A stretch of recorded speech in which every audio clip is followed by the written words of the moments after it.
Nada, buenos días, Paqui, gracias por la presentación y por la invitación a esta jornada. Os pido disculpas porque finalmente no he podido trasladarme a Valencia.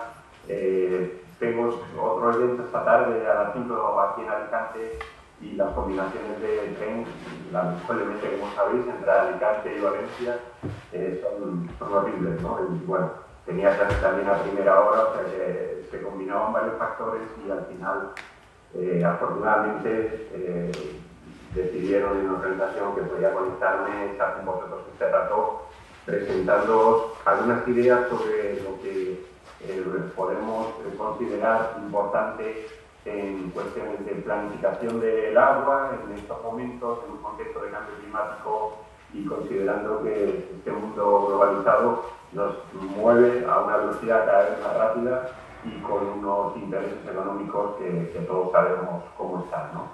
Veo caras conocidas en el aforo de la sala y os quiero dar un fuerte abrazo desde aquí desde la distancia y espero que pueda resultar de interés la exposición que a continuación os presento.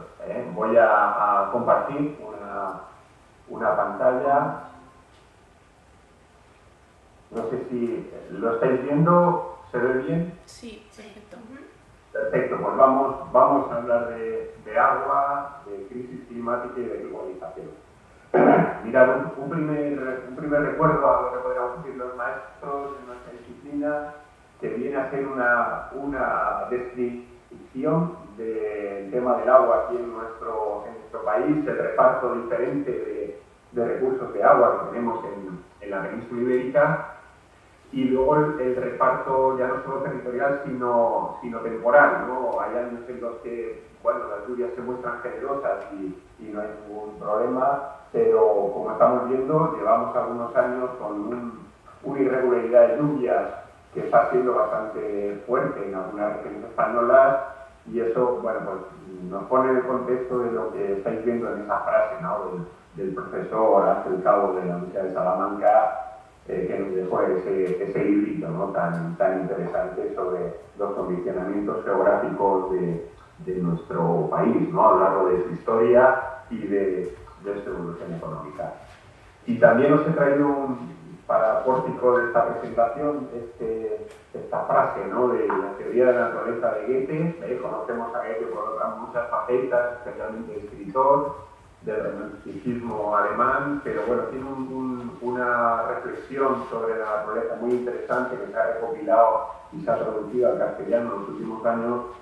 Y bueno, viene a ser un poco lo que estamos viviendo, ¿no? El ser humano, tenemos herramientas, tenemos posibilidad, tenemos economía para pensar, ¿no? Creer que nos sobreponemos a la naturaleza, pero la naturaleza pues tiene su funcionamiento, a veces no favorable para la actividad del ser humano y tenemos que conocerlo muy bien y adaptarnos a ese comportamiento que puede estar en contra de nuestros propios intereses, ¿no? Mirad, me gusta comenzar este tipo de intervenciones hablando de lo que yo considero un poco mi filosofía, ¿no? En materia del análisis del agua, que es lo que yo llamo aspectos éticos del agua. El agua es propiedad de la tierra, por supuesto que el ser humano podemos hacer uso de ella para cubrir nuestras necesidades, pero yo creo que debe primar el bien común sobre el particular a la hora de la planificación y la gestión del agua. Un grupo humano puede contar inicialmente con el agua que tenga en su territorio a la hora de planificar actividades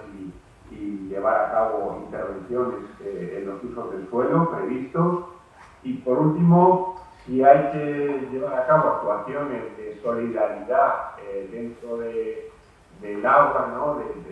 Pues, entendemos todos, ¿no? Las transferencias que ahora se está hablando, de regeneración y demás, siempre tienen que partir del principio de una solidaridad compartida y nunca desde la imposición, ¿no? Mirad, estamos en un siglo que ya lo estamos viviendo. Yo creo que a lo largo de la historia, podríamos decir, los siglos siempre han sido complejos, ¿no? Pero bueno, el que estamos viviendo en muy poco tiempo nos ha mostrado 6 pandemias y nos ha mostrado una gran complejidad geoestratégica. Estamos asistiendo a disputas crecientes por los recursos naturales y luego estamos poniendo en cuestión, ¿no? Este capitalismo que nos absorbe pero realmente de momento no tenemos un recambio, ¿no? Y esto nos está conduciendo a un mundo con cada vez más desigualdades sociales y con un medio ambiente de evolución incierta en algunos de sus elementos, ¿no?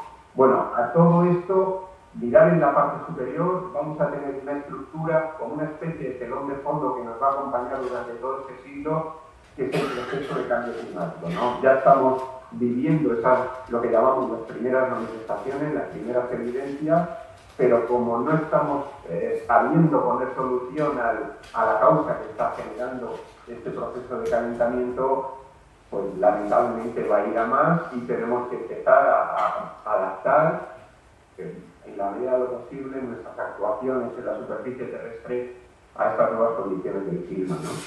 Como pues, tenemos en España una ley de cambio climático que nos está señalando ya unas pautas de actuación en diferentes sectores, y en materia de agua nos habla de la necesidad de garantizar una seguridad hídrica, pero de intentar planificar, teniendo en cuenta ya a partir de ahora los efectos que este proceso de calentamiento planetario está manifestando ya en algunas escalas regionales de forma evidente, como es nuestro litoral mediterráneo, ¿no?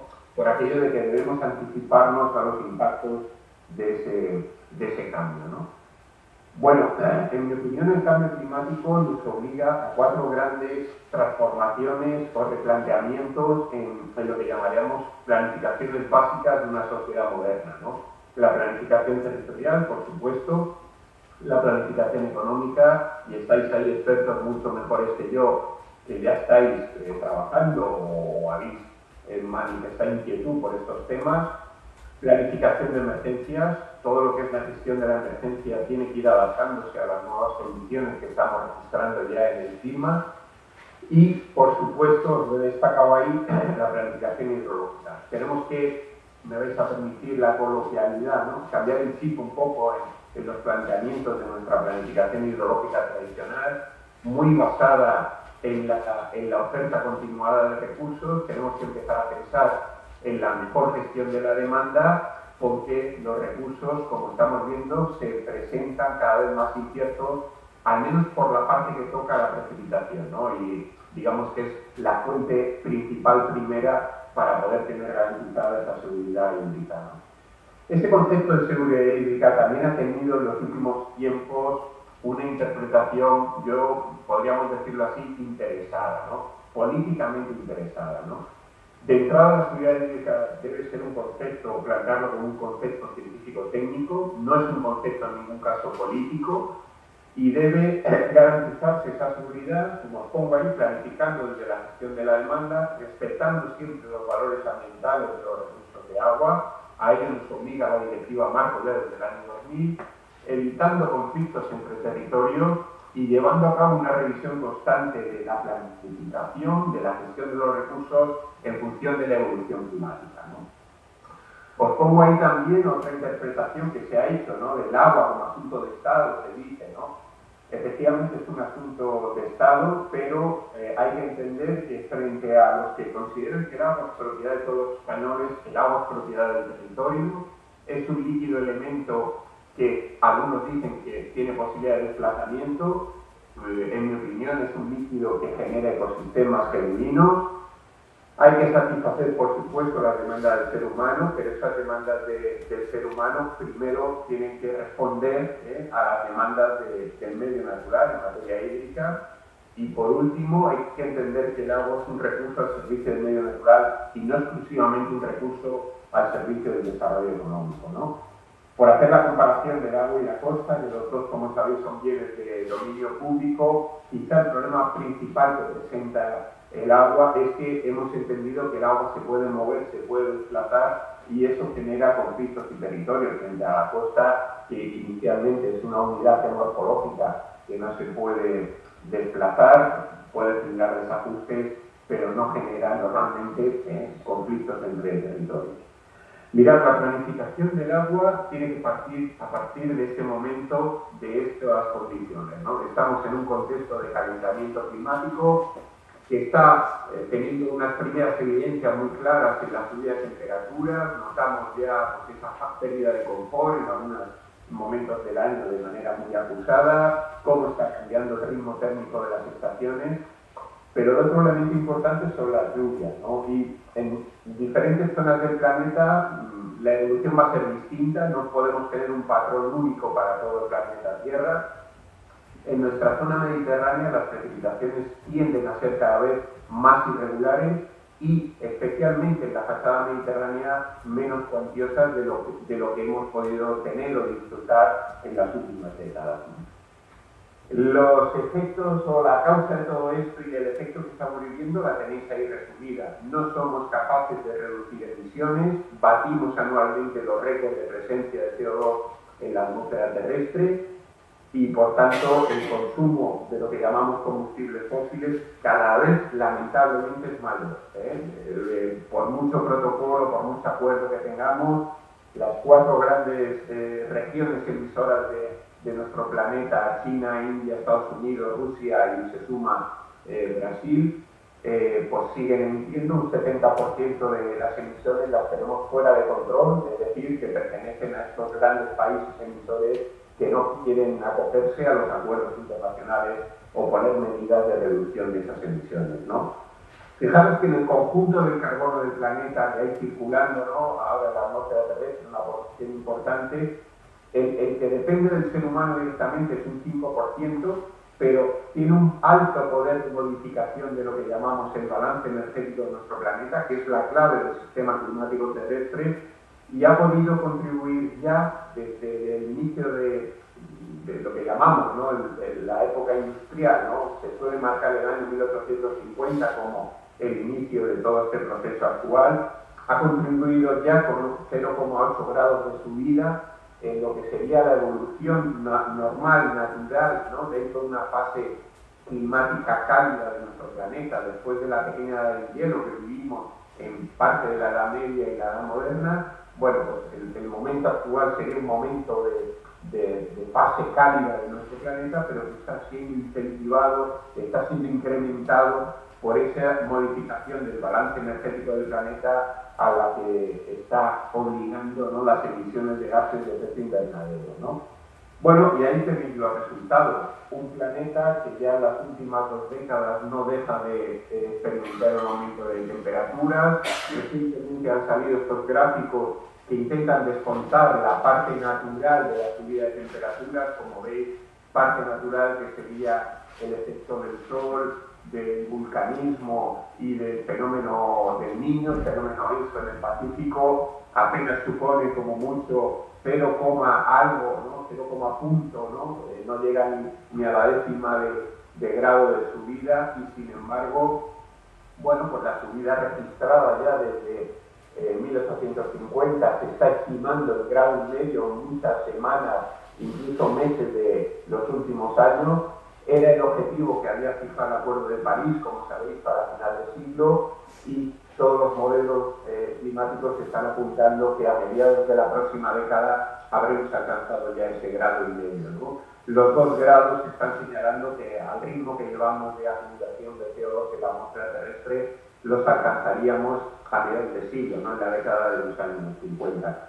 Y en otro gráfico que tenéis ahí, veis que el problema es no solo la temperatura registrada en los termómetros de tierra, ¿no?, es el calor que se está acumulando en las cuencas oceánicas, que en mi opinión es el dato más preocupante, ¿no? Un calor acumulado en el agua del mar es un calor resistente, ¿no?, que tarda mucho más en salir a la atmósfera exterior, es un calor, sabéis que los océanos tienen lo que llamamos la inercia térmica, tardan en calentarse, enfriarse como mínimo el doble de lo que lo hace el aire en la atmósfera, y eso significa que aunque cortáramos las emisiones de raíz y consiguiéramos alcanzar una normalización de la curva térmica por la parte de las emisiones, todavía tendríamos al menos un par de décadas más de subida, ¿no?, de temperaturas, de manifestación del calentamiento debido a lo que ya tenemos acumulado de calorías en las cuencas oceánicas, ¿no?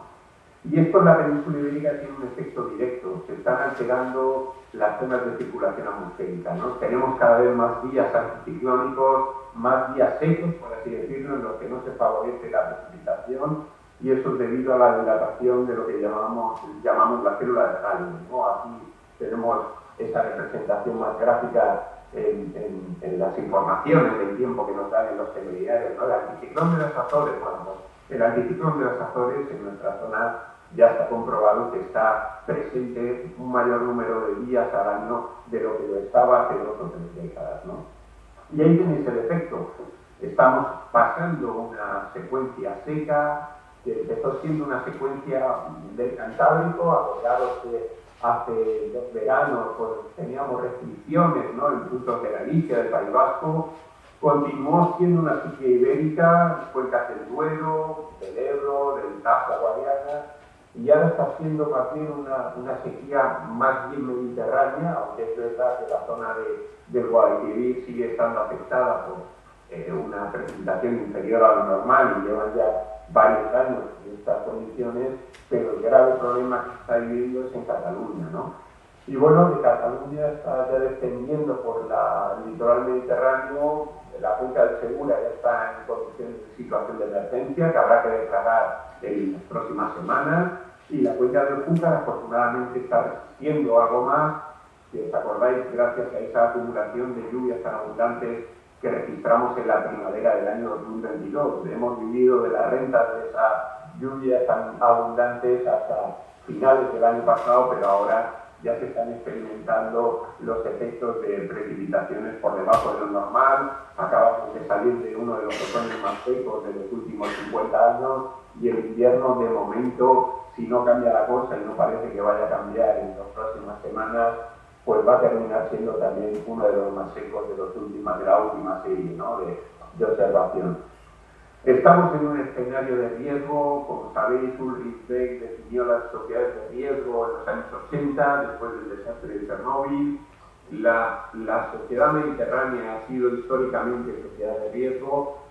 Nos acomodamos a un territorio que a veces pues, se manifiesta de forma hostil, por así decirlo, a la actividad, al asentamiento del ser humano. Es una condición de la finca del Mediterráneo. Pero es verdad que ahora se suma un factor, ¿no?, a la propia actuación que ya hemos llevado a cabo sobre los territorios y que nos ha situado en ámbitos de riesgo, con elevada vulnerabilidad o exposición a eventos extremos. Se suma ahora que esos eventos se van a presentar de forma más frecuente en el contexto de cambio climático. Mirad, y voy terminando, ¿no?, la exposición. ¿Qué es esto del cambio climático? ¿Por qué hablamos tanto? Pues es simplemente lo que estáis viendo en la pantalla, ¿no? Es una alteración del balance energético planetario, ¿no? En fin, sabéis que el clima funciona como un sistema de energía, de entradas, de reprocesamiento interno, de salidas. Pues ya se ha comprobado que ese sistema está desajustado por la parte de la radiación que emite la Tierra hacia la atmósfera exterior y que no sale con la, digamos, velocidad, ¿no?, con la limpieza que salía hace unas décadas. Y ahí está jugando un papel importante esta acumulación de gases antrópicos procedentes de la quema de combustibles fósiles, porque están reteniendo una porción de la radiación infrarroja que tendría que salir a la atmósfera exterior y que no lo está haciendo, ¿no? Por eso, bueno, frente al negacionismo, ¿no?, que dice que no pasa nada, ¿no?, en los casos más extremos, o que señala que el ser humano no tiene incidencia en todo esto, están los datos, ¿no? Frente a la creencia está la evidencia, y la evidencia es lo que yo os estoy señalando, que no es porque lo diga yo, ¿no?, como ahora el que está comentándose esta cuestión, sino que lo avalan cientos y cientos de estudios de investigaciones sobre esta cuestión en concreto, que es la clave del cambio climático, el balance energético de nuestro planeta. Entre el quinto y sexto informe del IPCC hubo una revisión, ¿no?, de cuál era el componente digamos, de alteración antrópica del balance energético, y lamentablemente, en lugar de disminuir esa aportación antrópica, ¿no?, al forzamiento radiactivo, pues el último informe nos pone de manifiesto que es incluso peor de lo que se pensaba, ¿no?, porque ya os digo que no frenamos las emisiones, consumimos, salvo el pequeño palier que tuvimos en la época de la pandemia, no frenamos el consumo masivo de combustibles fósiles para movernos energéticamente o desplazarnos en nuestro planeta, ¿no? Y ahí está la causa. Yo solo os hablo que, comparando esto que llamamos el balance energético a finales de los 90, los modelos con los que trabajaba la climatología hablaban de un clima más o menos estabilizado, donde entradas y salidas de energía se deberían equilibrar. Ahora ya tenemos claro que hay un desajuste y lo que estamos intentando precisar cada vez más es el grado de desajuste, ¿no? Que está medido en 0,6 vatios, algunos autores hablan de hasta 1 vatio por metro cuadrado de desajuste en este balance energético planetario, ¿no? Ahí tenéis las últimas investigaciones publicadas hace unos meses de cómo está el sistema del balance energético del planeta Tierra, y que aquí está la causa del proceso de calentamiento que llamamos de efecto invernadero, ¿no? De causa antrópica, claramente. Efectos en el territorio: un calor cada vez menos confortable. En las zonas mediterráneas hemos multiplicado por 4, por 5, por ejemplo, las noches tropicales. Esas noches que antes quedaban recluidas a 15, 20 días del verano, ahora no bajan de las 80 jornadas con temperaturas mínimas por encima de 20 grados. Y el problema ahora está siendo las llamadas noches ecuatoriales por encima de 25 grados. Lo vivimos de primera mano en los 2 últimos veranos, del 22 y del 23. Ese incremento es muy notable, como veis, en localidades de la cuenca mediterránea, como Alicante y Valencia. Es una tendencia que no deja de crecer. Aquí hay un factor importante, que es la acumulación de calor en la cuenca del mar, de nuestro Mediterráneo, que, como sabéis, se había calentado el doble de lo que lo ha hecho el aire desde 1980. Ha subido 1,5 grados, ¿no? En la tendencia en ese periodo. El aire en el mismo periodo en la cuenca mediterránea había subido 0,7, ¿no? Por tanto, estamos teniendo para nosotros una particularidad regional en este proceso de calentamiento, que es el calor acumulado en la cuenca occidental del Mediterráneo, ¿no? Y esto nos habla de lluvias cada vez o menos abundantes como tendencia, como ruido de fondo, pero también más irregulares, ¿no? Que se presentan a veces de forma anárquica en el calendario, de forma intensa o torrencial, lluvias, por tanto, que no tenemos el territorio preparado para asumir, lluvias que generan más perjuicio que beneficio.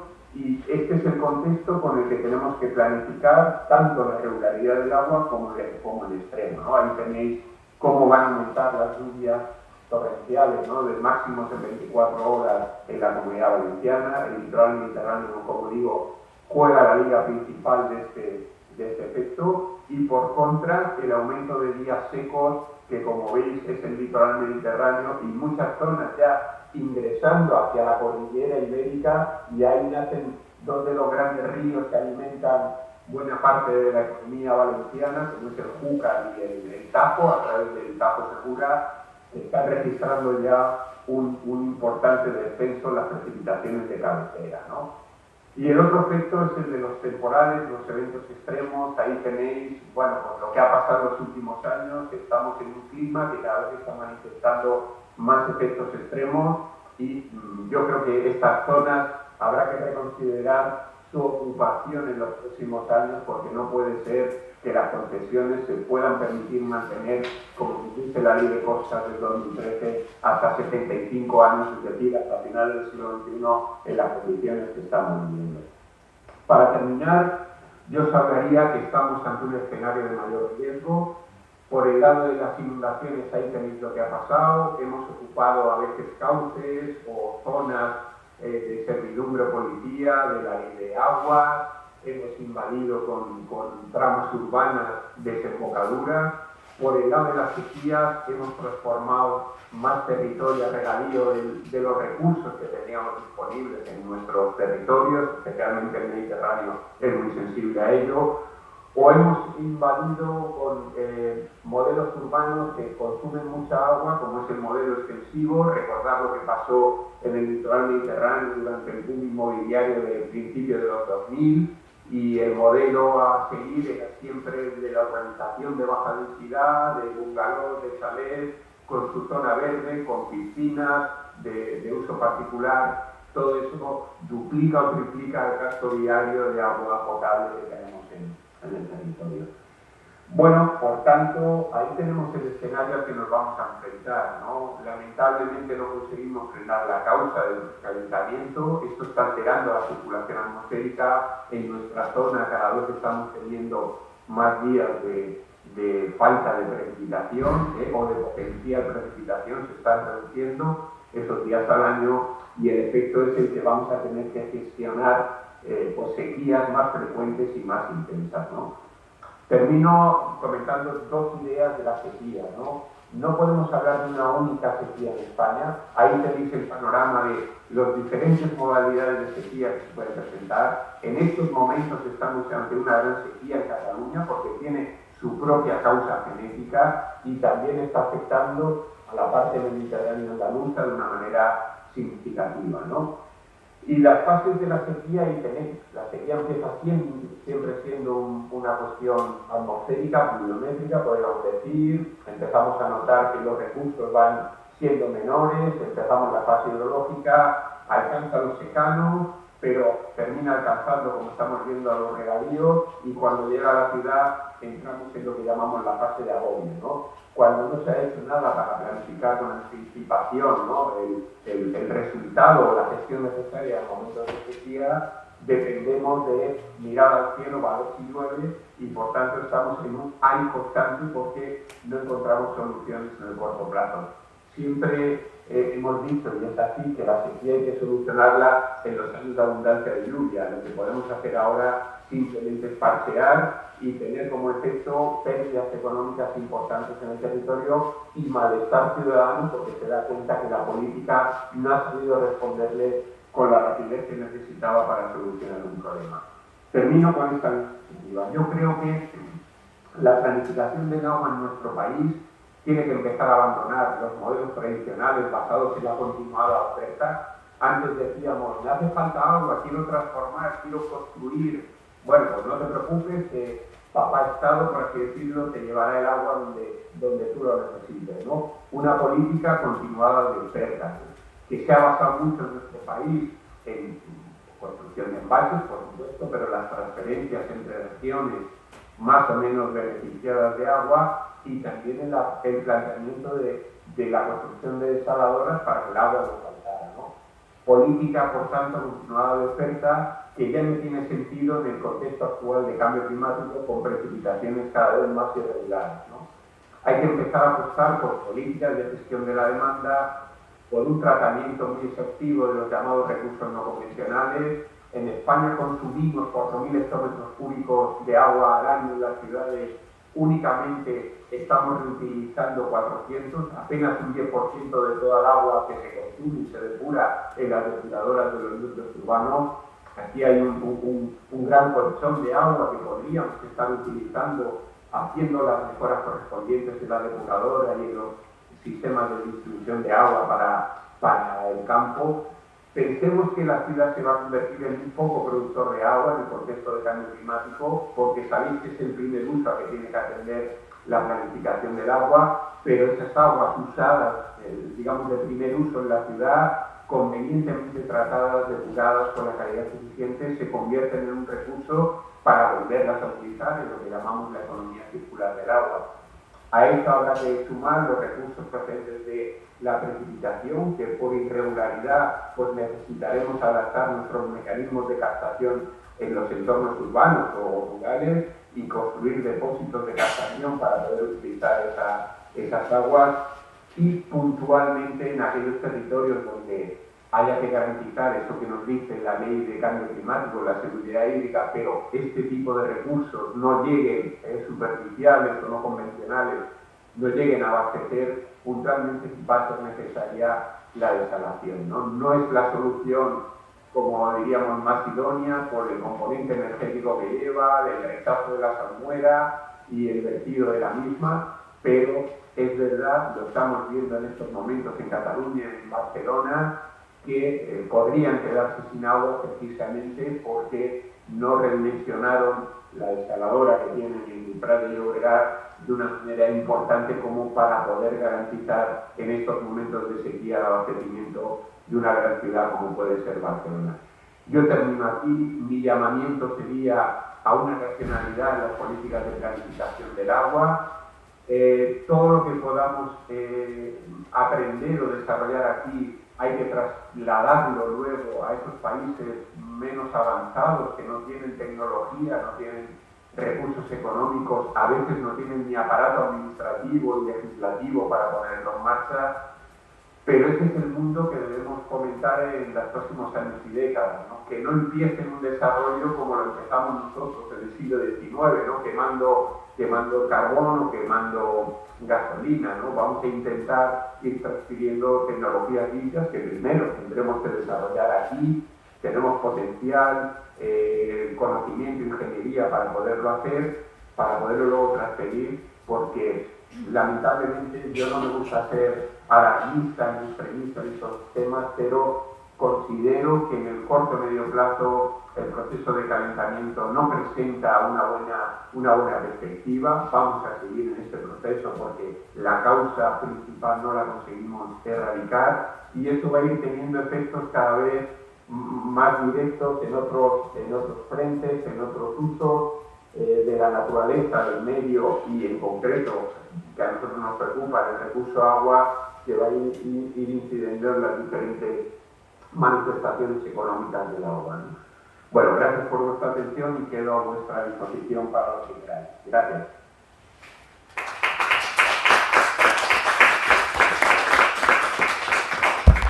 Muy buenos días y agradecido por la invitación y compartir este ámbito de reflexión. Ha sido pues un disfrute escuchar al profesor Olcina y por las preguntas, ¿no?, que hacía también el profesor, pues me hago una idea de las inquietudes, que son las inquietudes que compartimos. Yo voy a tratar de compartir algunas consideraciones, reflexiones, aportaciones sobre esto que nos preocupa, porque nos debe preocupar y nos debe ocupar, desde un ámbito un poco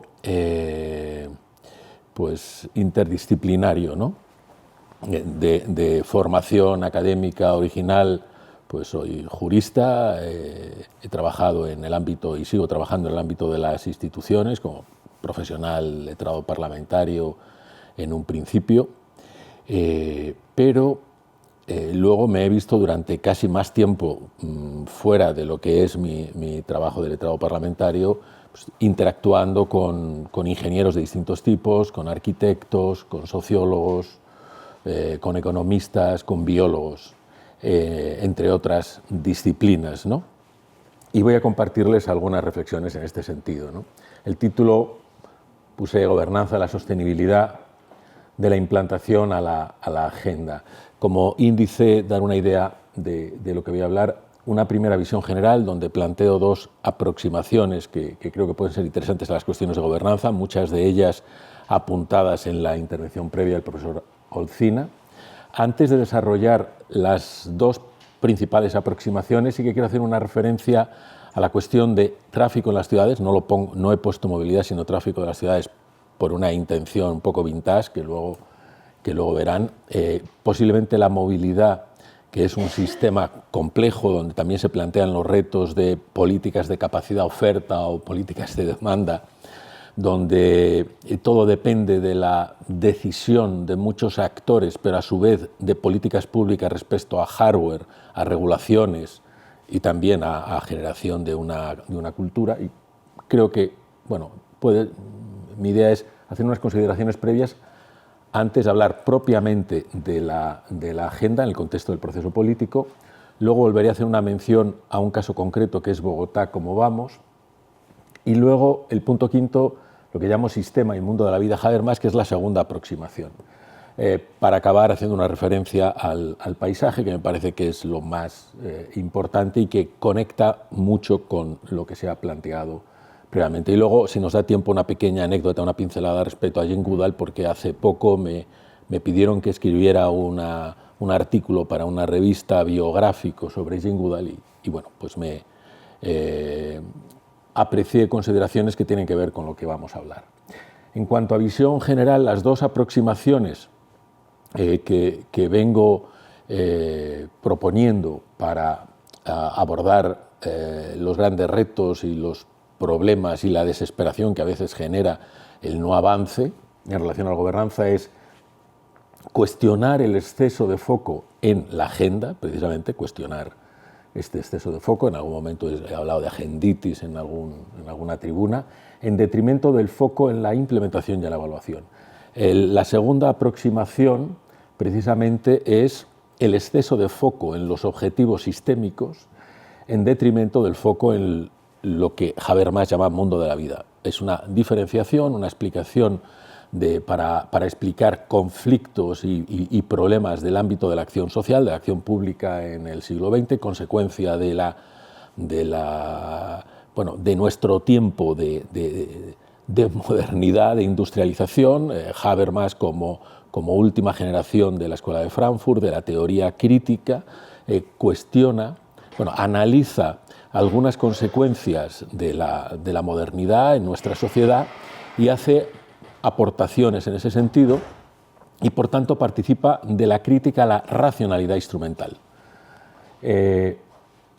Paradojas en este sentido, desde estas dos aproximaciones, pues la más prometedora agenda es la que resulta de no poner el foco en la agenda propiamente, sino poner el foco en la implementación y en la evaluación. Y nos puede salir una agenda de mucho más valor. Y en cuanto a los objetivos sistémicos, podemos avanzar en esos objetivos sistémicos si no ponemos tanto el foco, las energías, los esfuerzos, los eventos, las COPs, etcétera, en esos objetivos sistémicos y actuamos desde el mundo de la vida. Y esto desde una ciudad portuaria pues tiene más valor. Y empiezo por lo que iba a ser el final, voy a hacer un spoil, y que tiene que ver con el paisaje. Desde los tiempos de los fenicios está registrado en todas las culturas marítimas. Hay una figura que los españoles llamamos, en la lengua española llamamos práctico, y no hemos traducido la palabra del inglés, ¿no? En el castellano utilizamos la palabra práctico, pero que esa figura existe desde hace 4000 años. Los fenicios ya la referían, en la Biblia aparece, que consiste básicamente en que los grandes barcos, utilizando la terminología del economista Machucato, que se prodiga mucho, las grandes misiones, esos grandes objetivos, volviendo a los grandes barcos, a 4 millas del puerto se detienen y se acerca al barco el práctico, que es el que conoce el territorio, el que conoce las profundidades, los vientos, las características, y junto con el que conoce el barco, que es el capitán, entre los dos, pero insistiendo mucho en el factor del conocimiento local, del paisaje, de la geografía local, el barco entra. Es decir, los grandes proyectos de rehabilitación integral energética de edificios, los grandes proyectos con grandes sumas económicas de modificar el perfil de nuestro parque de vehículos y tantas otras cosas, nada de eso se puede conseguir sin un conocimiento que está en el territorio, el de los prácticos. Pero es verdad que todo esto de lo que estamos hablando hace algún tiempo entró en una agenda oficial acompañada de mucho dinero, y hay actores que se preocupan en que les quede la mayor parte de todos esos fondos y todos esos recursos para manejarlas ellos, ofreciéndose y mostrándose como proveedores de soluciones. Y también un pequeño, por si me falta tiempo, otro segundo spoil, ¿no? De toda la energía renovable instalada en Alemania, el 27% pertenece a pequeños productores. No estoy hablando de autoconsumo ni cosas anecdóticas, ni siquiera de comunidades energéticas. Estoy hablando de una cooperativa. Si hay que hacer 5 megavatios se puede hacer por una cooperativa en tu pueblo, en tu barrio, bueno, en los entornos donde haya espacio, o empresas municipales, o empresas mixtas municipales o cooperativas, o pymes directamente, pero pymes. En España no llegamos al 5% de la energía renovable instalada en manos de pequeños actores. Y el PENIEC no tiene ningún objetivo respecto a quién es el propietario, si estamos hablando de grandes superficies o pequeñas superficies, pero lo que sí que sabemos es que las grandes superficies de energías renovables encajan difícilmente en el territorio. El mosaico como imagen de aplicar inteligencia al encaje de las actividades y los usos en el territorio es algo connatural, que forma parte de nuestro imaginario centenario y milenario, forma parte de la alfabetización paisajística, que es verdad que la hemos ido perdiendo. La energía renovable tenía un componente de reivindicación que era la descentralización. Bueno, pues esto, a modo de spoil, tiene que ver con la idea de sistema, mundo de la vida, rehabilitación integral energética de edificios, por ejemplo.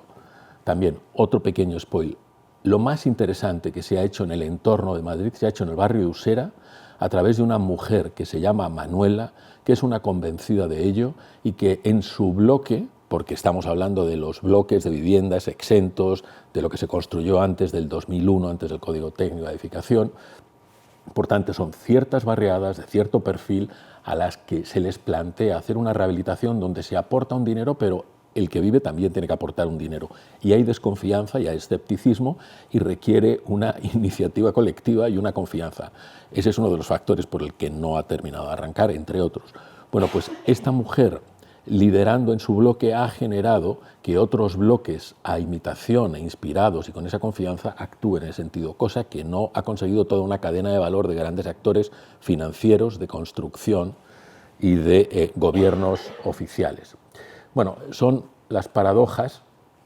En definitiva, y en esta primera edición en general, los flujos de gobernanza siempre va a haber y es necesario que haya un flujo de gobernanza de arriba a abajo. Y la cuestión es cuál es la intensidad de ese flujo en relación con el otro flujo, que es el de abajo arriba. Y lo que viene sucediendo es que cada vez se debilita más allá de retóricas, lo que aporta el flujo de abajo arriba respecto al de arriba abajo. Aquí también hay aspectos que podrían tener similitudes o comparaciones con flujos del mundo del clima. En todo esto, el paisaje, por tanto, es un elemento donde va a conjugarse la importancia de la implementación respecto a los planteamientos a priorísticos de agenda y va a jugar un papel vital el mundo de la vida, lo cotidiano, como luego veremos con Habermas. Y todo esto implica conocimiento, comunicación, en un sentido profundo, no marketing, no propaganda, no explicar, no pedagogía unidireccional. Es que todos tenemos que aprender de todos y hay mucho conocimiento disperso, difuso, ¿no? Y hace falta mucha democracia del conocimiento, como diría Daniel Innerarity, y concordia. Y el paisaje también es un elemento de concordia. Evidentemente, hay actores que su business necesita de discordia, ¿no?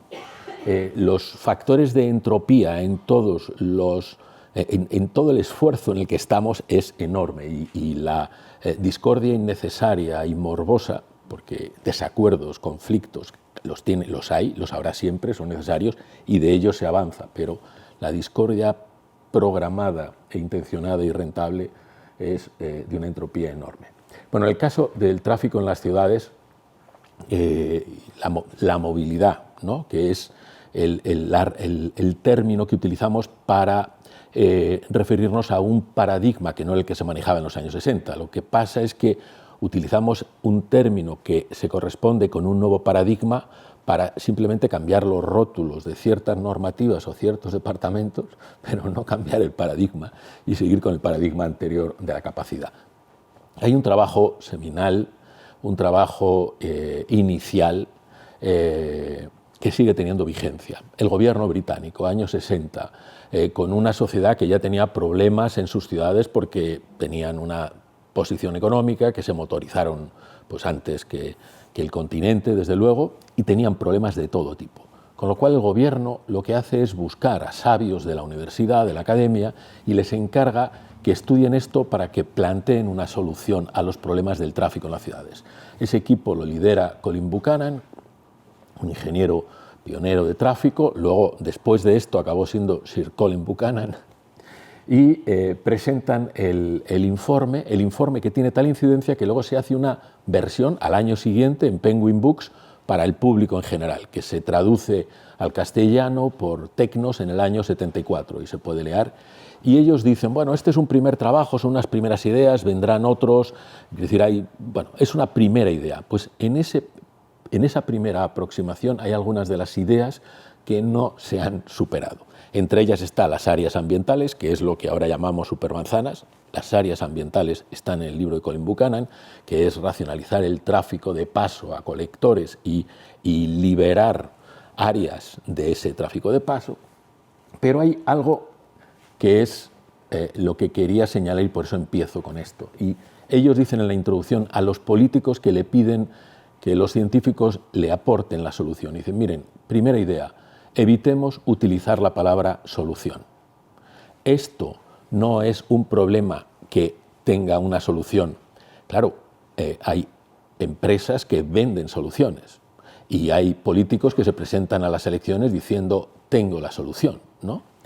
Me vienen a la mente muchos, pero por ejemplo López Obrador hizo un segundo piso de un periférico, de un giratorio de alta capacidad, diciendo con el segundo piso ya lo solucionamos. Dedicaron un montón de dinero, hubo empresas extranjeras que pusieron dinero, se colapsó. Pero mucho antes de esto, esta es la paradoja de Bryce, ¿no?, respecto a lo que supone ofrecer capacidad respecto a la demanda latente en el tráfico.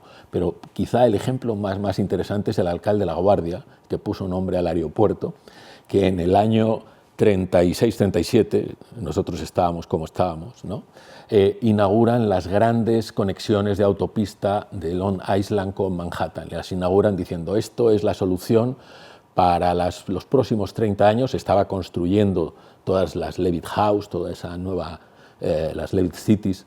Esta es la solución para toda esa población que está viviendo allí, va a vivir allí. Bueno, en menos de un año estaba colapsado todas aquellas autopistas y entonces dijeron, bueno, hemos tenido unos errores de cálculo, esperen que lo ajustamos, en 2 años lo ajustaron y ahora sí que inauguramos ya esto de manera definitiva.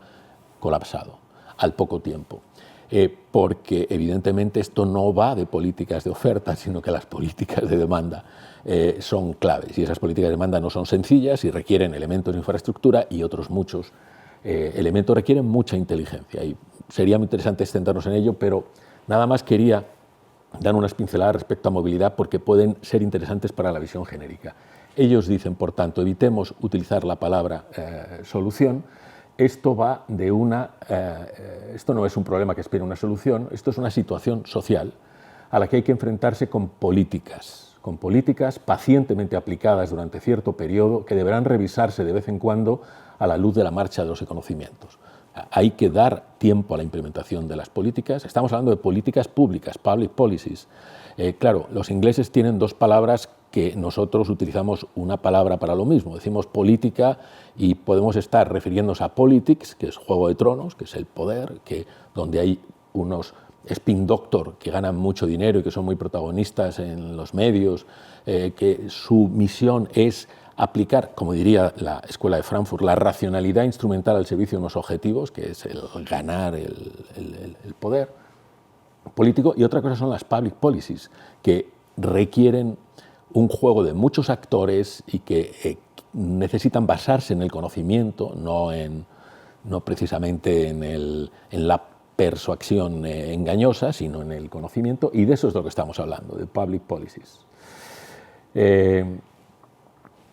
Hay un documento de WWF y Oxfam UK del año 2011 que habla de Different Politics, Same Planet, y es un documento interesante porque muestra cómo desde distintas inspiraciones ideológicas se puede, y desde valores genuinos, intrínsecos, de diferentes sensibilidades ideológicas, se puede confluir en acciones, en valores, en programas, en proyectos colectivos comunes. Es un trabajo interesante, empezando por que es a lo que ellos se refieren a las cuestiones ambientales. Por tanto, proceso frente a solución. Aquí pongo una referencia de algo que en su momento escribí en el año 2009, No hay balas de plata. Por tanto, lo que hablamos es de hojas, rutas o political pathways. Antes he hecho una referencia a Daniel Innerarity respecto a democracia del conocimiento y aquí pongo al profesor Aguilar Villanueva de la Universidad de Guadalajara, posiblemente el académico de lengua española que está más al tanto, ya es emérito, de de toda la aportación desde la praxis que se ha hecho en el ámbito de la academia anglosajona norteamericana respecto a esto, porque cosas que nosotros estamos descubriendo ya se experimentaron, de ahí la importancia de compartir el conocimiento y de no inventar la rueda, ¿no? Bueno, y alguna referencia también inicial, Herbert Simon, ¿no? Premio Nobel, Economía en el año 77, un hombre clave en sistemas complejos, padre de la racionalidad limitada y también se habla también de la inteligencia artificial. Y aquí hay una frase que viene muy a cuento, sobre todo en lo que tiene que ver con la actuación de la planificación urbana, donde está la movilidad, donde está el agua, donde está todo lo integrado en el ámbito del territorio, vamos a hablar urbano metropolitano. Y él decía, Simon, desde esa idea de la racionalidad limitada, de que no hay, aunque Le Corbusier pensaba que se podía fabricar la máquina de vivir y que ahí estaban los sabios, ¿no? Desde la ciencia para construir una ciudad, véase Brasilia, ¿no? Bueno, pues había, y que no tenía sentido, que había muerto la acera, ¿no? Y por tanto despreciaba las ciudades orgánicas hechas sin autor y sin planificador. Bueno, pues él, que cuestiona esa soberbia de cierta pretensión de racionalidad y plantea la racionalidad limitada, dice, oiga, mire, esto del planificador, mire, esto no es que venga alguien con una gran creatividad individual y sea el que planifique el sistema que satisface las necesidades de todos, ¿no? Claro que necesitamos genialidad en profesionales, pero esa genialidad es para organizar un proceso y que ese proceso permita la integración de la inteligencia colectiva. ¿Cómo diseñamos? ¿Dónde está la genialidad para diseñar procesos que integren la inteligencia, las aportaciones de muchos, de una gran comunidad? Las Smart Cities, imaginemos, yo las pasaría, porque es un cuestionamiento del planteamiento de Smart Cities banales. Otra cosa es integrar tecnologías de todo tipo, tanto de diagnóstico como de aplicación, como de tiempo online, en entornos donde hay un sentido de la inteligencia colectiva, ¿no? Y de la acción colectiva.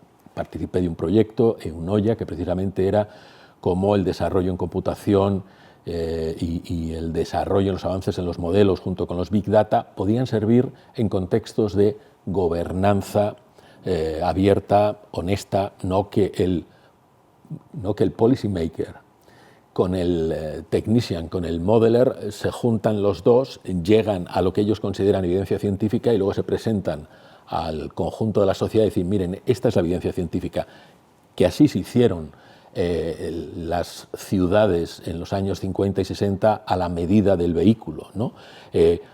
Aludiendo a una supuesta evidencia científica que era deshonesta entre el policy maker y el technician. Pero hay otra manera de utilizar esos modelos y, por supuesto, todo lo que es tecnología, y una Smart City honesta debería ir por ahí. Por tanto, los political pathway, hojas de ruta, donde se integre el conocimiento de la sociedad y las aportaciones a la sociedad, es clave de lo que estamos hablando. Hay un documento de la Agencia Internacional de Energía que, respecto a la descarbonización de los sistemas de transporte metropolitano, venía a decir eso, miren, hay mucha oferta de soluciones, metodología, etcétera, pero es cómo integramos una serie de factores a través de políticas pathway, cómo diseñamos buenos procesos políticos. Estocolmo fue un ejemplo interesante de implantar un sistema de peaje que IBM presume de él, pero la clave no está en la solución tecnológica de IBM, estuvo en la solución del proceso político. En Estocolmo tiene una configuración complicada y ya había a finales de los 90 algún proyecto en algún cajón de poner un peaje para racionalizar el desbordamiento, ¿no? de los vehículos. Esto se filtró a la prensa y tuvo que salir el ministro a prometer y jurar, incluso ofrecerse a la máquina de la verdad de que ellos no estaban pensando en eso, porque claro, era tocar el automóvil y esto, algo de lo que también ha comentado antes Olcina, lo que supone las incomodidades de medidas que se prevén necesarias. Pero Londres implantó el peaje en el 2002, en unas circunstancias interesantes donde no vamos a entrar.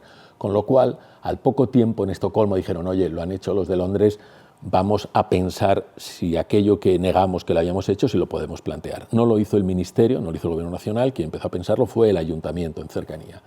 Y el planteamiento fue de valorar todas las cuestiones, los factores, qué coches, qué horas, cuánto se cobra, el dinero que se cobra, a dónde va, dónde se destina, cuáles son las necesidades, el metabolismo, un análisis del metabolismo participado. Y se llegó a hacer una propuesta, decir, venga, vamos a ensayar 6 meses el sistema de peaje y luego lo vamos a quitar y vamos a estar 6 meses sin el sistema de peaje y luego vamos a hacer un referéndum. Bueno, antes del proceso, el nivel de apoyo era, no sé si tengo por aquí el dato, el apoyo era 34% y lo otro, el resto, en contra. Bueno, después de este proceso, con estas características, grosso modo, 54% de apoyo, la gente votó pongámonos un peaje. Claro, la cuestión, y alguien, me acuerdo, en algún momento participé de conversaciones, dije, oye, qué bueno sería un peaje en tal ciudad, en tal ciudad, en tal ciudad. El peaje en sí mismo no es una solución, es el proceso que da lugar al peaje. A lo mejor no es necesario el peaje, puede haber otras medidas. La cuestión son el proceso que llevan a esas medidas, ¿no? Hay muchas cuestiones. Es decir, aquí hago referencia a una encuesta que hizo la UITP, la Unión Internacional de Transporte Público, en el que preguntaban a responsables políticos, oiga, ¿usted cuánto de importante cree que es tal medida?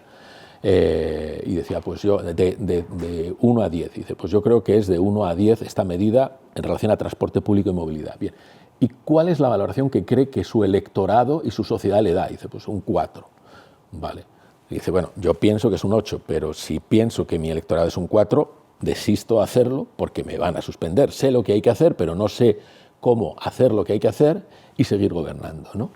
Bueno, este trabajo lo que trató es de demostrar que había un componente de falacia en ello, que no sabría la metodología y es una asignatura pendiente que tengo, pero la cuestión es que esa sociedad o ese electorado que el político pensaba que valoraba en un 4 respecto a 10, en realidad lo estaba valorando en un 7. Entiendo, doy por hecho, que en la metodología había un mínimo componente de explicación, de exposición, de pedagogía honesta, no unidireccional, sino de conocimiento. Las cosas que tenemos que hacer solo se pueden hacer desde planteamientos como esto, desde redes ortogonales de autobuses o cortar el tráfico por mitad del acueducto. Yo soy de Segovia, los de Segovia antes de los 30 minutos tenemos que decirlo, y es increíble que se cortara el tráfico, porque en esa foto ven, por ahí pasaban todo el tráfico, era el eje, y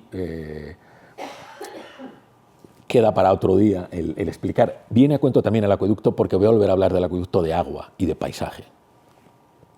El caso es que hubo una experiencia de movilidad en la que no es que me vi involucrado, es que digamos que fui el que la propuso junto con la Federación Regional de Asociaciones de Vecinos de Madrid, que era generar una mesa de movilidad, generar un espacio con metodología, con reglas, un espacio de confianza para tratar colectivamente los grandes y espinosos temas de la movilidad metropolitana. Esto nació en el 2006, duró hasta el 2011, luego me fui a ese proyecto de investigación en Londres de un Noye que les hablaba. El caso es que ese proyecto de mesa de movilidad, que no tuvo ninguna publicidad, porque una de las reglas de juego es no vamos a dar publicidad a esto, esto va a ser una fase 0, no va a venir alcalde, no se va a hacer fotos, no se va a inaugurar, pero ya sabemos qué día del mes, cuál es la metodología, cuáles son los recursos, qué se aporta, cómo se escucha, cómo se propone, hasta dónde llegamos, cómo hacemos para que no caiga en el diletantismo. No vamos a acabar y agotar todo, pero en un número razonable de reuniones podemos acabar aportando cosas en las que estamos más o menos en común e identificamos los desacuerdos. Bueno, pues eso nació en pleno conflicto, en el peor momento, con los parquímetros, que quemaban los parquímetros, es donde nació la mesa de movilidad. Y he resumido las principales cuestiones. Hubo unas elecciones por medio y la oposición pensaba que el proceso se había iniciado, aunque no se publicitara, y que en cuanto pasaran las elecciones el proceso dejaría de hacerse. No, siguió con ese proceso en medio. Es más, como ya se había iniciado el proceso, todo era discreto, con mucha documentación, mucha información, por sorpresa, cada uno de los representantes de los partidos iba tomando notas de cosas y cuando salieron los programas electorales, los tres partidos, Izquierda Unida, PSOE y PP, proponían algo que era nuevo en los programas electorales, que era que había una necesidad de atender a la movilidad en transporte público de sentido transversal o orbital y que por tanto el foco había que ponerlo ahí porque se estaba haciendo se estaba poniendo el foco en la movilidad pendular. Se gastaron todos los dineros en una movilidad de sentido radial y pendular que no era la necesaria y bueno, los tres ofrecieron eso, ¿no? También interesante para hablar, pero se generaron unas bases de conocimiento compartido, se huyó de solemnidades, se huyó del libro blanco o por el estilo, bases de conocimiento compartido. Si todos encima de la mesa tienen un conocimiento que se ha generado entre todos y todos lo tienen en cuenta para luego su acción, la polémica, la conflictiva, pero no solo la polémica y la conflictiva, y cuando digo todos, no son los partidos políticos, ahí estaba el sector empresarial con una pluralidad enorme y pegándose entre ellos, porque los de la carga fraccionada se pagaban con los de la Asociación de Comercio de la Puerta del Sol, que decían que no había ningún problema, y los de la carga fraccionada decían que no hay problema. Claro, tú no los ves, los sufro yo, pero es que incluso dentro del Corte Inglés es distinto el de perecederos y frío que el de voluminosas con instalación. Toda esa complejidad estaba allí. Y lo interesante es que tuviéramos unas bases de conocimiento compartido, no lo llamáramos libro blanco, sino algo que fuera operativo, y de eso resultó. Bueno, en todo esto la agenda, ¿no? El profesor Aguilar Villanueva, al que antes refería, entre otros muchos trabajos, tiene este que se llama Problemas Públicos y Agenda de Gobierno, y tiene una introducción buenísima, que recomiendo y que no es muy extensa, donde dice, miren, esto, el concepto de proceso político o proceso de la política es un dispositivo analítico en el que está de acuerdo toda la academia, ¿no? Y que está integrado por unas etapas que, simplificadamente, pues, la agenda, implantación, evaluación, reajuste, lo podemos decir así. Hay categorizaciones de 7, 6 variables, pero bueno. Dice, esto no tiene un orden cronológico, esto es un ejercicio de lógica, pero de lógica para reconocer que hay piezas que son interdependientes, que en todas hay de todas, y bueno, esta es la introducción, y luego explicamos el matiz.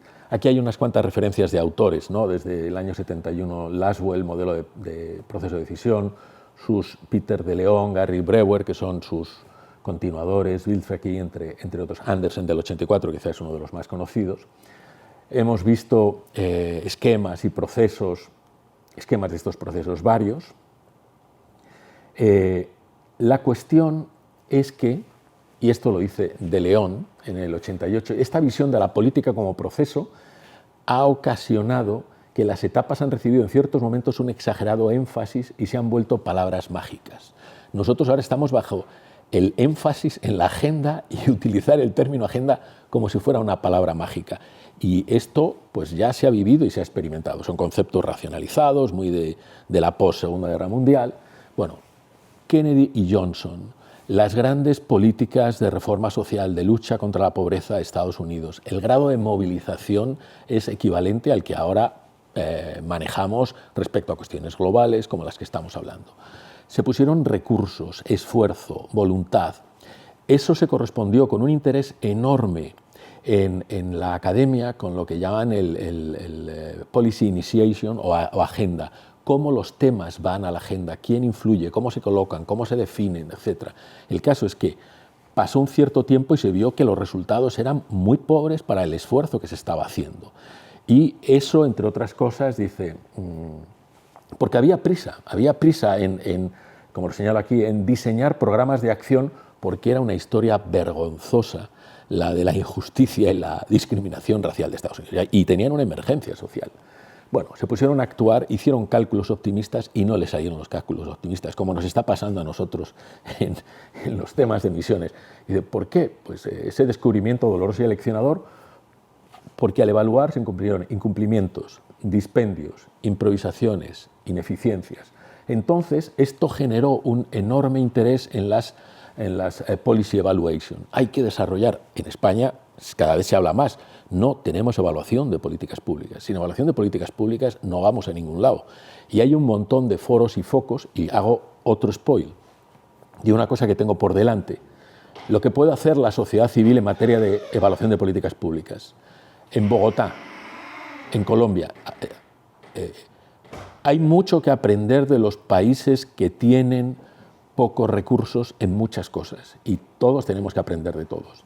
Y desde luego en Bogotá, en el año 97, 3 entidades, que era la Fundación Corona, una fundación de filantropía, la filantropía colombiana, bogotana, es de una enorme calidad y profesionalidad, junto con Cámara de Comercio, que no tiene que ver con nuestras cámaras de comercio, es también una organización más bien de tipo filantrópico y con profesionales capaces del tercer sector, y con un periódico, El Tiempo, iniciaron un proceso que consistió en evaluar las políticas públicas del gobierno municipal conforme a los objetivos a los que se había comprometido el que ganó. Es decir, nosotros no decimos qué es lo que hay que hacer. De momento ponemos por delante lo que usted ha dicho que va a hacer y nosotros le vamos a evaluar. Y esa evaluación la hicieron sin sesgo. ¿Cómo generar credibilidad y dar valor a esa evaluación? Sin sesgo y con capacidad de comunicación. De ahí la importancia de un medio en el lenguaje, en cuanto al lenguaje.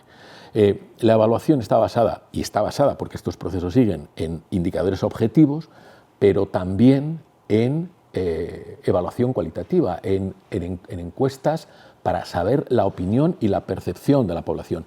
A este proceso, que no tuvo componente académico, al año, a los 2 años, se unió la Universidad Javeriana. Este proceso fue valorado por Naciones Unidas Habitat ya en el año 97, 98, 99.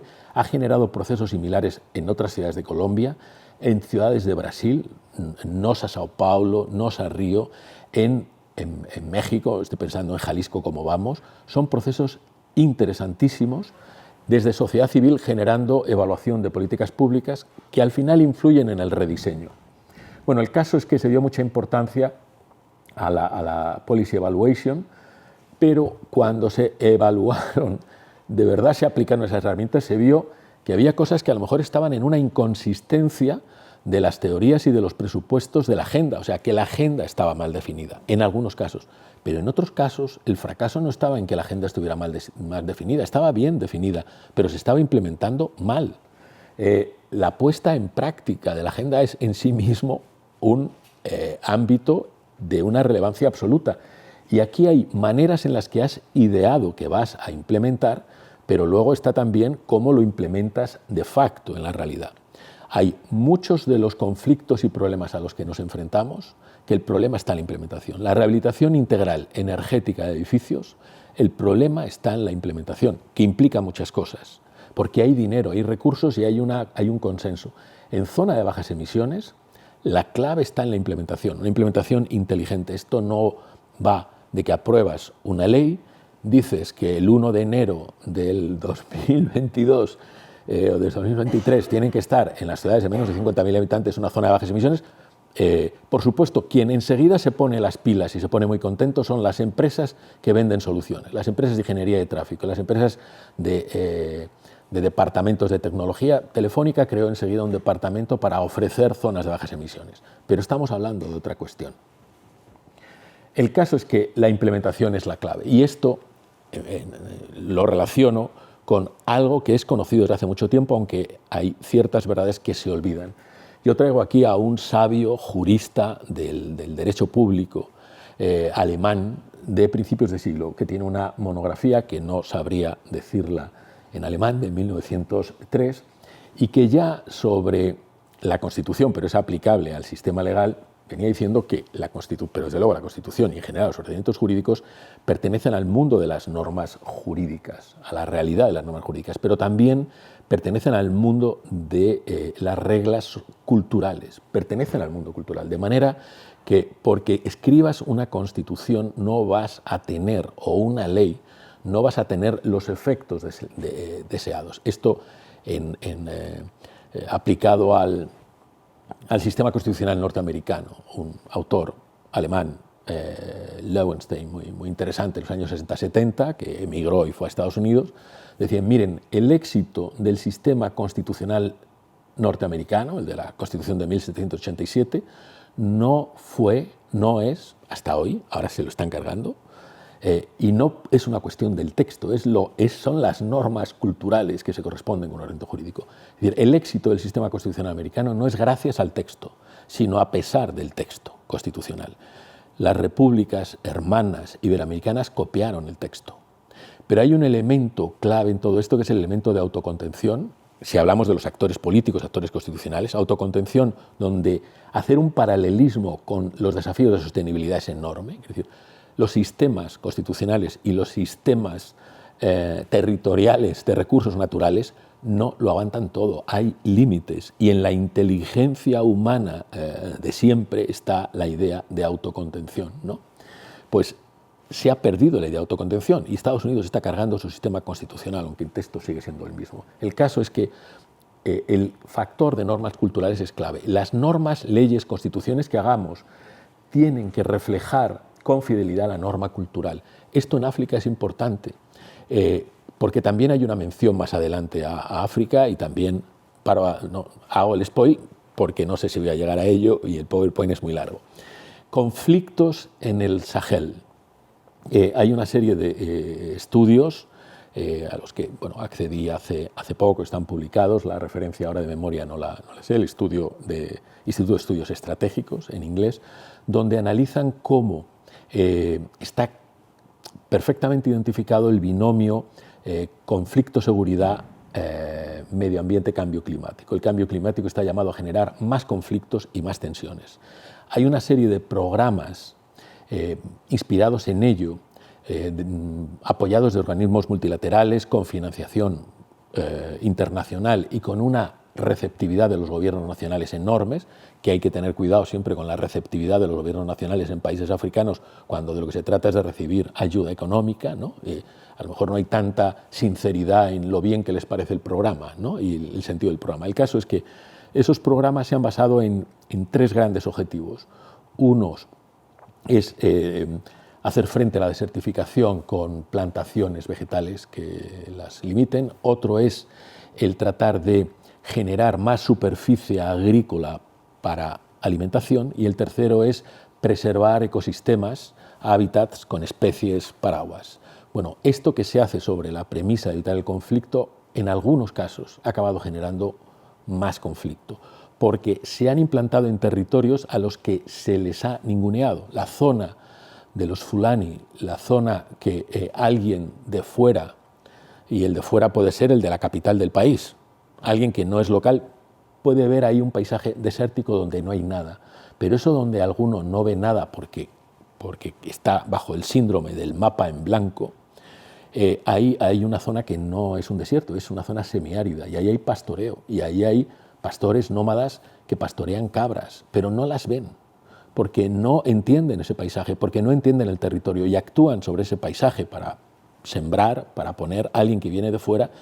Y esas comunidades que ya se sienten marginalizadas, pues aún se sienten más marginalizadas y se apuntan al grupo terrorista más próximo, a las franquicias terroristas globales. De manera que en algún comentario se ha dicho que las internacionales terroristas del fundamentalismo islámico hablan de eso, de piensa globalmente y actúa localmente, recoge el malestar. Pero nosotros sabemos que en el mundo occidental también hay malestar difuso, iracundo, colérico, impreciso, respecto a la implementación de ciertas políticas que no se entienden. Y el paisaje es fundamental. Y las referencias a la relación entre hasta dónde llegamos con lo formal, hasta dónde llegamos con la Constitución formal, con el ordenamiento jurídico formal o con las políticas formales. ¿Y qué es informalidad? No solo en nuestro entorno sigue habiendo informalidad, bienvenida informalidad, pero en otros países a los que queremos ayudar, el 95% o más de su desarrollo urbano y de otra serie de factores, su economía, etcétera, es informal. Bueno, una última mención. Hay ciencias que en ese énfasis en poner el foco en una sola etapa del proceso político, que como decimos es un proceso de tipo lógico pero no cronológico, interdependiente, ha habido ciertas ciencias que se han entusiasmado con una etapa, que la han considerado su etapa, y han menospreciado otras. Los politólogos están fascinados con la agenda. Los administradores públicos con la implementación. los economistas con el policy choice, con las opciones políticas. Bueno, pongo estos tres casos. Necesitamos todo, pero en este caso hay un desequilibrio enorme en hablar de agendas. Los procesos de Agenda 21 local, si alguno participó de aquello, eran estupendos. Se decía agenda y se llamaban agendas 21 locales, se llamaban agendas, pero no eran agendas, eran procesos, porque el componente fundamental era el grupo de diálogo, de participación, era el sistema de indicadores. Se rompía la gente, la cabeza, los gestores de estos procesos, en cómo conseguimos que vayan al ámbito, al foro de participación las personas mayores o los inmigrantes que no participan, porque necesitamos su conocimiento para poder orientarnos. Pero las llamaban agendas. El caso es que esto que estaba concebido en el programa 21 de Río 92, en el capítulo 28, donde se decía hay que actuar localmente, la maquinaria se mueve desde la actuación local.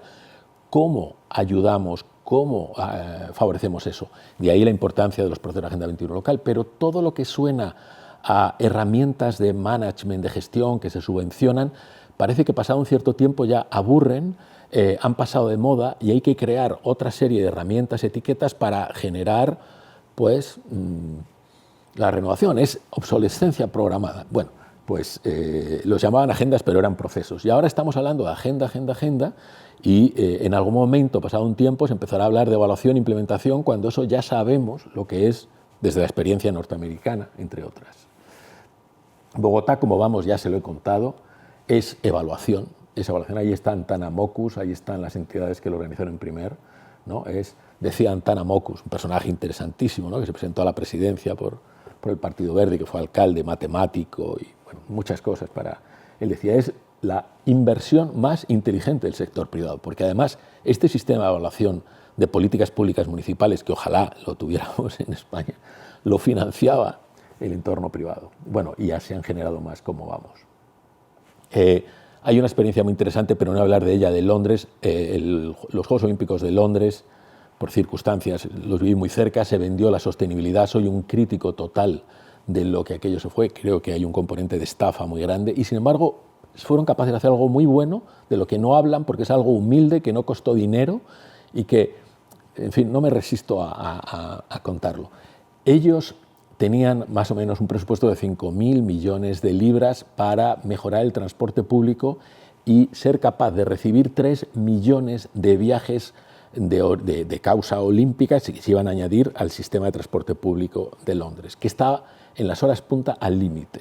Claro, alguien pensaría, aumentamos la capacidad para soportar esa capacidad, pero a su vez alguien dijo, no necesitamos añadir capacidad para esos 15 días, vamos a aplicar ese dinero en el upgrade, en mejorar la calidad. Se añadió un poquito de capacidad en algunos casos, pero no fue ese el objetivo. Y dice, bueno, ¿y entonces cómo conseguimos que no se colapse y que no estalle? Y dice, pues a ver cómo conseguimos sacar 3 millones de viajes del sistema y no mandándoles de vacaciones a España de vacaciones, sino que la ciudad siga funcionando. El proyecto se llama Keep on Running. Pero ¿cómo conseguimos? Y entonces trabajaron a un año antes, vista o más, con los departamentos de recursos humanos de las grandes compañías, las que tenían más de 100 empleados, en los clústeres o en las áreas de concentración de actividad económica, con recursos humanos. ¿Y qué se hace? Nadie sabía cómo había que hacer para hacer eso. Pues entre unos y otros, generando back office donde se respondiera, al final fueron 4 Rs, que es, desde luego, el reduce, y por tanto se potenció el teletrabajo interesante, y los japoneses en Tokio 2020 les interesaba mucho por su locura de presencialismo, pero no todo era reduce, había una parte de reduce, pero había una parte de retime, de reprogramar el tiempo, o reroute por otra ruta, o remote. ¿Qué viajes podíamos estar haciendo en bicicleta para acercarnos a nuestro destino laboral o recurrente? Y la comunicación fue clave. El remote fue muy importante. No costó dinero, era otra cosa y fue un ejercicio de inteligencia colectiva. Nadie se puede poner la medalla y nadie habla de ello. Bueno, sistemas y mundo de la vida, Habermas, y aquí nos enfrentamos a lo que supone la desconfianza, el escepticismo o el rechazo o la desolación que genera que no avance el gobierno mundial. Antes se planteaba, si tuviéramos un gobierno mundial que pudiera poner sanciones, a lo mejor conseguíamos algo.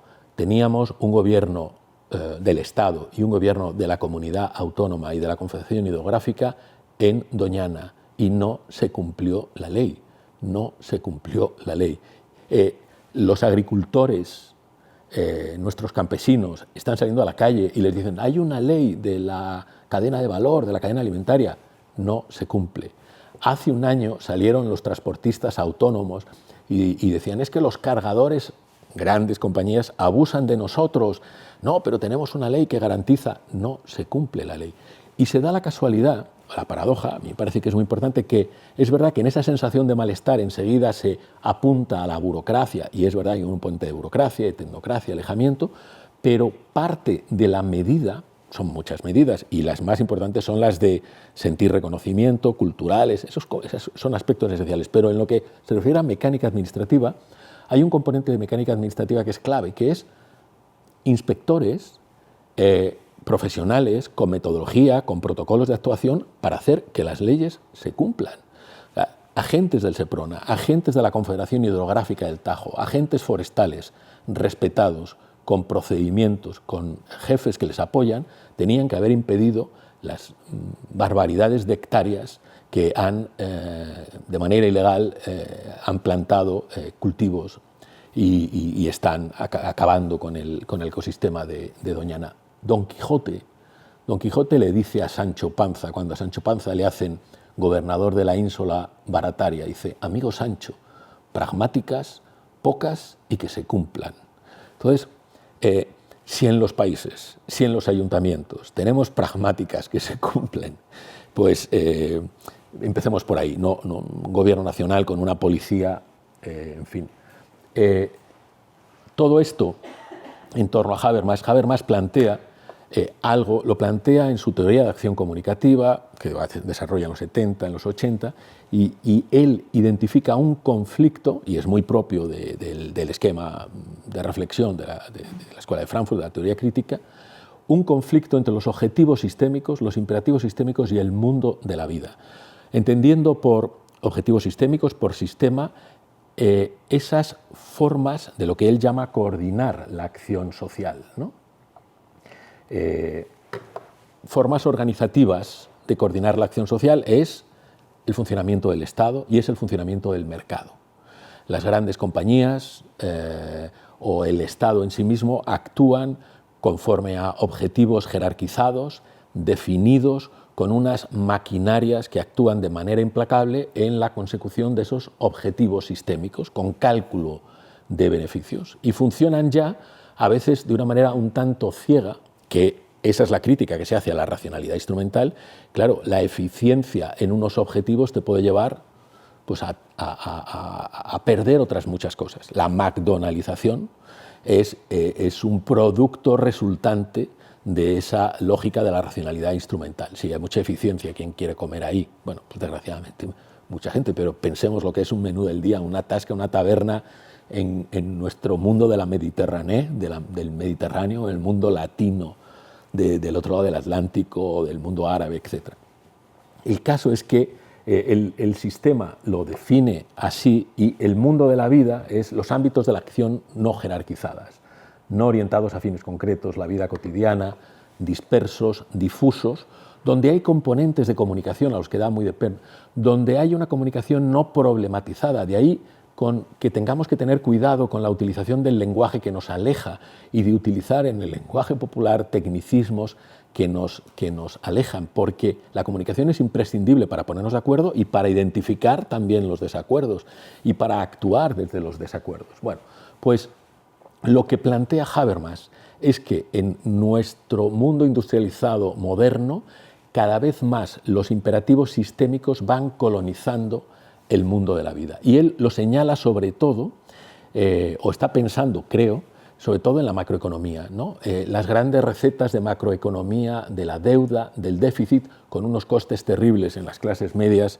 de América Latina, pero es que hay que ir ahí y es un dolor necesario.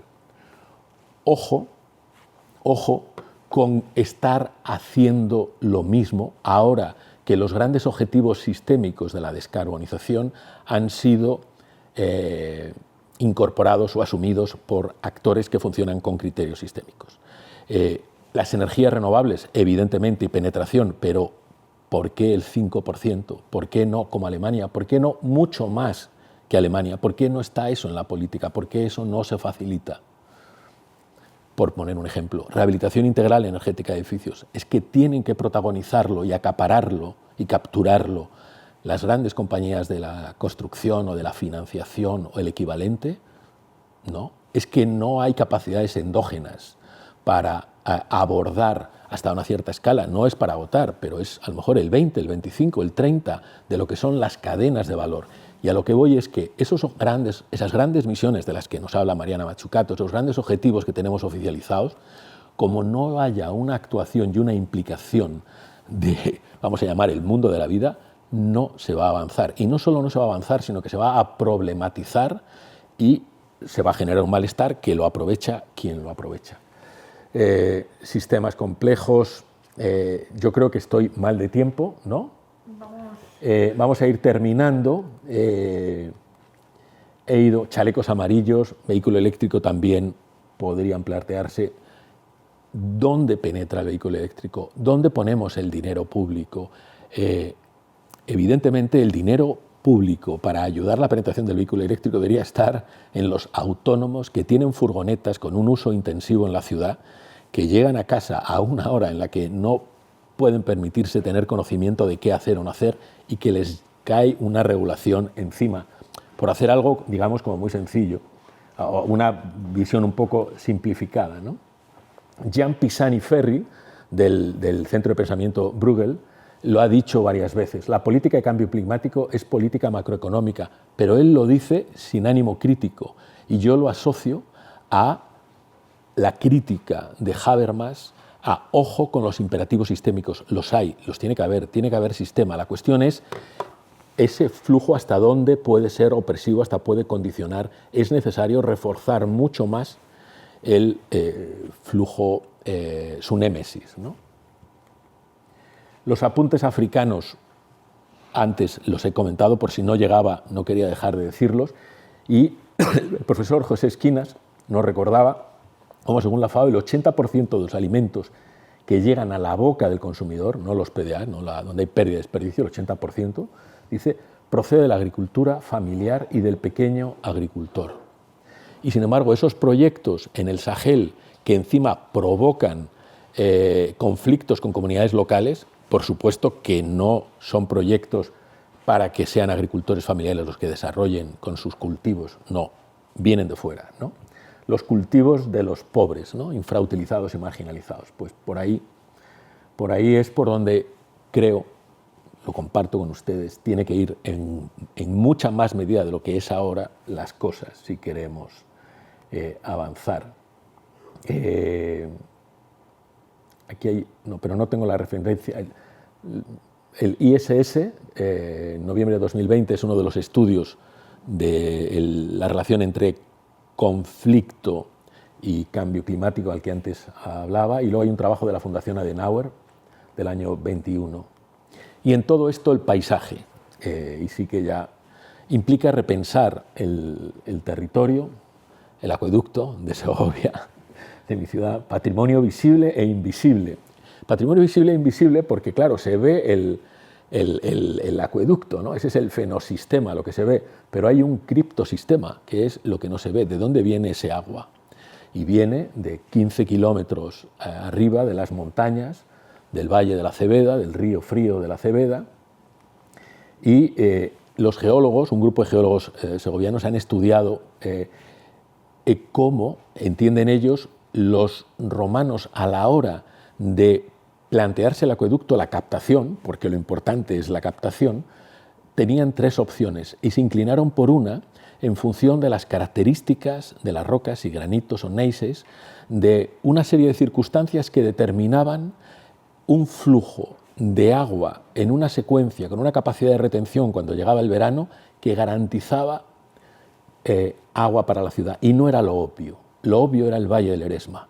Y sin embargo ellos optaron por el modesto y pequeño Valle del Río de la Acebeda. Si no conocemos, ¿no? Aquí está explicado, luego la presentación estará disponible, y aquí está uno de los geólogos, el de la flecha, aquí estamos en Balsaín, un grupo de amigos que despedimos el 31 de diciembre todos los años haciendo una travesía a la Fuenfría desde la vertiente sur en la parte de Madrid a la vertiente norte. Están invitados a unirse. Es libre y gratis. Repensar el territorio, el paisaje. El paisaje es un ejercicio de inteligencia de siglos y nuestro desafío es trabajar a hombros de gigantes, ¿no? ¿Qué son los bancales? ¿Qué son los cultivos elegidos? Lo contrario de la inteligencia del paisaje es poner regadío donde el territorio no lo permite, ¿no? O poner urbanizaciones o aglomeraciones donde no encaja. La gente de los vinos lo sabe muy bien. Aquí hay unos amigos, Comando G, estupendo. Se llaman Comando G por G de Gredos, G de Garnacha y G de Granito. Ahí dicen el vino. La topofilia, ¿no? Ese sentido de la tierra, ¿no? De G. Futuan. Pero sobre todo quiero ir allí, a Anne Whiston Spirn, una profesora, cuenta una historia estupenda. Ella vivió en una experiencia en Pensilvania interesantísima, en los barrios más pobres de Filadelfia, era profesora de la Universidad de Pensilvania, en un programa federal donde se financió el identificar nuevas zonas verdes, y ahí pues la academia, en colaboración más o menos con los ayuntamientos, identificó nuevas zonas verdes. Y ellos en esa zona de Filadelfia hicieron una propuesta en un área muy compleja que no prosperó, no le hicieron caso, entonces les hirió el orgullo y siguieron trabajando en clave de proyecto comunitario en esa zona. Y básicamente lo que reivindica es entender el lenguaje del paisaje, y lo que reivindica Anne Whiston Spirn es la realfabetización paisajística. Nos hemos vuelto analfabetos de paisaje, por eso no somos capaces de, con una mínima inteligencia, entender lo que cabe y lo que no cabe, lo que se desajusta y lo que no se desajusta. Hay un trabajo que se llama Alfabetismo paisajístico y diseño para una democracia ecológica. Identifica democracia ecológica con alfabetismo paisajístico. Está en este libro, que es un libro que hizo Acciona, curiosamente, y que en su página web están los artículos. Y se desarrolla la experiencia de Pensilvania, del barrio de Mill Creek. Básicamente había una zona que era esa zona de valle, esa zona hundida, que era el desagüe natural, la zona de drenaje de todo un entorno donde cada vez se construía más y por tanto había más conflicto con esa zona de abajo. La zona baja, la gente que vivía, afroamericanos, la mayoría lo llamaban The Bottom. Ahí hay un colegio con el que trabaja este grupo de la Universidad de Pensilvania que se llamaban The Bottom, pero The Bottom porque se consideraban el culo del mundo, porque era donde peor expedientes había, donde había más suspenso, donde los profesores rotaban más porque no se querían quedar a él, donde había ninguna autoestima. Y estos académicos de Pensilvania lo que decían, lo que proponían es decir, mira, es que aquí se viene edificando una serie de edificios desde los años 20 en virtud de unas leyes urbanísticas complejas, y es que aquí no hay que plantar edificios. Esta es la zona que hay que dejarla como un gran parque para que drene, no es el lugar de poner edificios. Y además el Ayuntamiento de Filadelfia iba a hacer una inversión muy grande para aumentar los colectores de desagüe. Y dice, es que no necesitan gastarse ese dinero en aumentar la capacidad de los colectores, dejen que drene de manera natural y dejen que eso sea un parque. No les hizo caso nadie, y como se sintieron ofendidos siguieron trabajando en ese colegio. Se cogieron a los chicos del colegio y dijeron, vamos a la hemeroteca, vamos a ver fotos, vamos a ver qué era esto antes de que empezaran a colocarse cementos, edificios y demás. Y empezaron a ver la foto. Preguntad a vuestros abuelos, a ver si vuestros abuelos se acordaban de las cosas. Generaron memoria del paisaje. Y al final los chicos hicieron unas propuestas que tuvieron tal calidad y sobre todo tal consistencia en su posiblemente formato infantil, pero tal consistencia que la legislatura, el Parlamento de Pensilvania, les invitó a ofrecer su proyecto a los chicos de The Bottom. Cambió el nivel de los resultados y empezó a mejorar. Y la NBC les hizo un documental y en el año 2000 el presidente de los Estados Unidos se presentó allí a conocer su proyecto y felicitarles, Bill Clinton. El paisaje. Y con esto termino. Muchas gracias. Muy gracias. Sí, yo creo que final todos los procesos participativos, ahí estaría el futuro, pero nunca llegamos a ellos. No sé, supongo que fallamos los de abajo, pero también fallan los de arriba que no nos implican. Yo trabajo en un parlamento, soy funcionario de un parlamento, como he dicho. Lo fue, estuve en excedencia, ahora vuelvo a serlo. Se dedican muchas horas, muchísimas horas, en estos momentos hay un pleno, y la rentabilidad, el valor social de las horas dedicadas a tratar temas en ese contexto que cuesta dinero, los servicios, el tiempo, tal, la rentabilidad es bajísima. Podía tener mucha más rentabilidad eso, siendo cada uno genuinamente lo que es, incluso cumpliendo mucho mejor cada uno su rol, incluso el rol de la oposición crítica. Y desde luego ahí debería ser un ámbito donde fluyera el conocimiento de la sociedad, que se escuchara y lo escucharan todos en un entorno de contraste. Se debería hacer una evaluación de cómo vamos, saber cómo vamos, porque no debe ser un lugar para la tinta de calamar generar confusión y no saber dónde estamos y que cada uno se haga su composición de lugar en función de elementos irracionales. Es el ámbito donde debería generarse un debate mínimamente reflexivo. No somos ingenuos y sabemos que hay un componente de politics y de teatro y de otra serie de elementos. Pero los parlamentos deben funcionar mucho mejor y son además un ámbito donde se genera cultura. Posiblemente los ayuntamientos es de donde más tenemos que aprender. Los parlamentos deberían aprender de los ayuntamientos. Intuyo que esa cercanía con los problemas y desde luego en lo que es estrictamente el ámbito institucional no se pueden hacer leyes autonómicas o no se pueden hacer leyes del Estado sin que esté encima de la mesa un conocimiento práctico desde distintas orientaciones que está en el mundo municipal y se hace sin conocimiento del mundo municipal. Alguien lo hace y a los ayuntamientos ya les llegará. Yo diría que el 80% de la inteligencia del mundo de los políticos está en el ámbito municipal. ¿Cómo conseguimos que esa inteligencia fluya? Me viene a la mente, fluya donde tiene que fluir, a los ámbitos más sistémicos. Me viene a la mente una portada de una revista que la recuerdo porque estaba en un contexto que era para recordar, o sea, ¿no? La revista Time, mayo del 2005, y aparecían 5 alcaldes como 5 superhéroes, ¿no? Con una estética así, el escorzo, los 5, y ponían The Mayor, los estadistas del siglo XXI. Estaba el alcalde de Berlín, el de Londres, el de París, el de Roma y la de Estocolmo, que era mujer, y no estaba el de Madrid. Y estaba el de París y estaba el de Londres, que tenían candidaturas olímpicas que en un mes estaban compitiendo con el de Madrid, y yo andaba por ahí. Y entonces digo, ¿cómo no está aquí el de Madrid?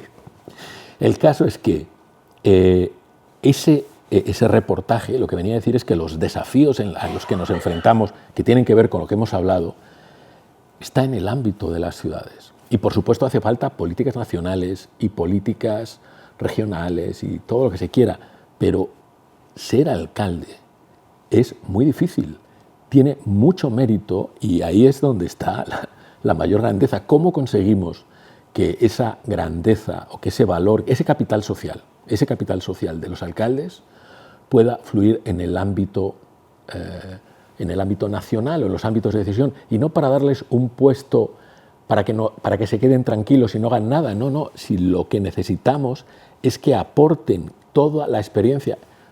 El anterior alcalde de Valencia, este hombre tiene un capital social y puede ser el alcalde o exalcalde de otro municipio que sea del PP o que sea del PSOE, del Bloque, de Compromís, de la Unión del Pueblo Leonés. Hay mucho conocimiento de los gestores que han actuado sobre el terreno. ¿Cómo hacemos que eso vaya a los ámbitos de decisión? Una ley de cambio climático que se dice, artículo 14, zona de bajas emisiones, tal fecha y más o menos ya está, eso no es. Es otra cosa que está más impregnada, que requiere más compromiso y que requiere participación y que no es fácil, que requiere esfuerzo. Es que requiere esfuerzo. Es que no hay soluciones. Es que no hay soluciones. Hay políticas públicas, ¿no? Y nos vamos a comer. Nada, muchas gracias.